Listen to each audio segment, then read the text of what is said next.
It didn't come home, it went to Rome instead. England's high hopes have collapsed. In some ugliness, it must be said.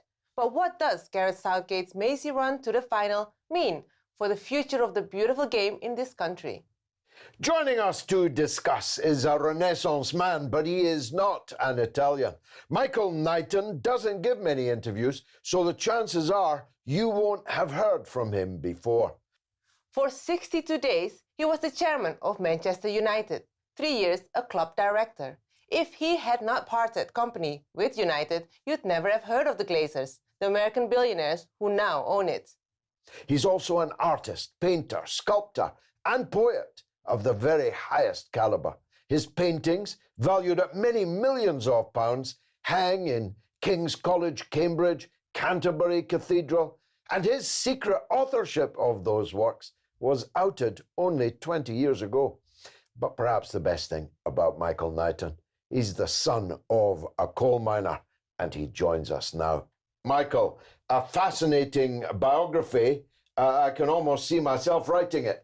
But let's start with the dismal ending to England's rather splendid run in the Euros. How did it feel for you?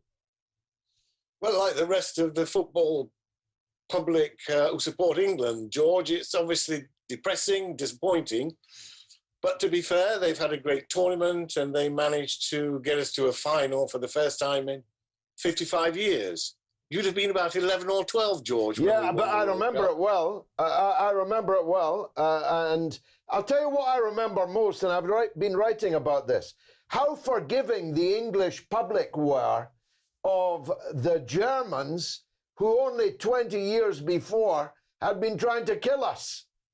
Absolutely. And, you know, that's a very interesting and pertinent observation, because football, with the Euros that we've all just seen and enjoyed for the most part, football can bring people together. Look at the Christian Eriksen travesty, those dreadful scenes we all watched on television. And people really came together over that incident. And football has this capacity to bring people together. It did. The England team did bring everyone together. I was quite ecstatic about the racial, colour, ethnic dimensions to it all. But it's all fallen apart, as Gayatri said, in some ugliness, because Gareth Southgate picked 3 very young black boys to take the last 3 penalties, all of which were missed. I know, but, you know, it is extraordinary that these evil trolls can suddenly emerge and castigate 3 brilliant young men who are very high achievers, world-class athletes.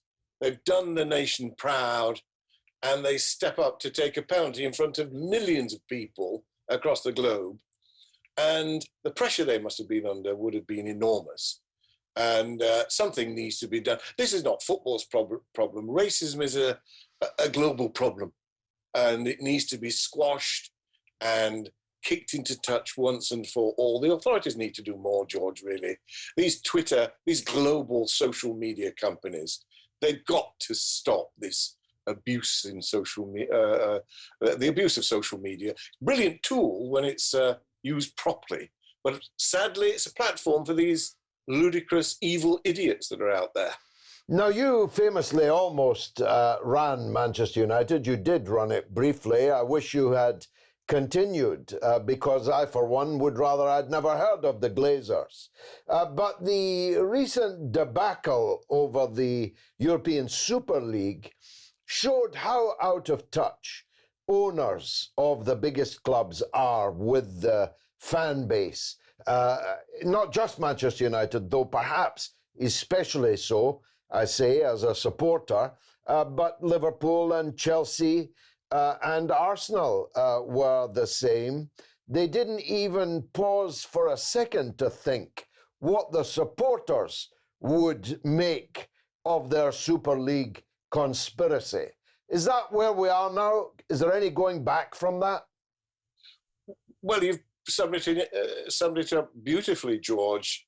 in one sentence, it's those owners being completely out of touch with the people that really matter, who are the supporters. We've all seen through this wretched COVID pandemic, football is just an empty shell without the fans, without the supporters. It's always been the people's game. It is the people's game. And these billionaire owners, all of them, all of the 6 billionaire owners, all of whom have, I think, questionable heritage regarding the football heritage that is there for your typical British or English fan, and to really try to create this money giant behind closed doors and in secret just shows how out of touch they are. Sadly, it is a billionaire's game now. It's not a millionaire's game at the highest level. It's a billionaire's game. So unless you're a billionaire, you can't really afford to buy a club. But let me tell you something, George, with the right drive and with the right determination, fans could really have a much bigger say than they do at the moment in football. On the 26th of January 1996, I took a 2 full-page spread in a local newspaper in Carlisle to say, look, this is not my club, although I own it. Yes, I've made a few bob and I'm indulging my passion. I gave them the opportunity of having the first football cooperative. And sadly, I didn't get the level of support for that cooperative. Things might be different now. I'm sure they would be. But I wanted them to own the club and just let me apply to be the chief exec.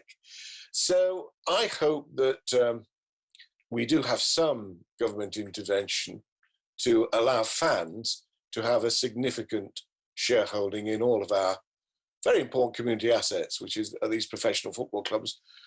But you're right, George, these big 6 and these billionaire owners really just expose themselves for what most people knew all along. They're just interested in money and nothing else.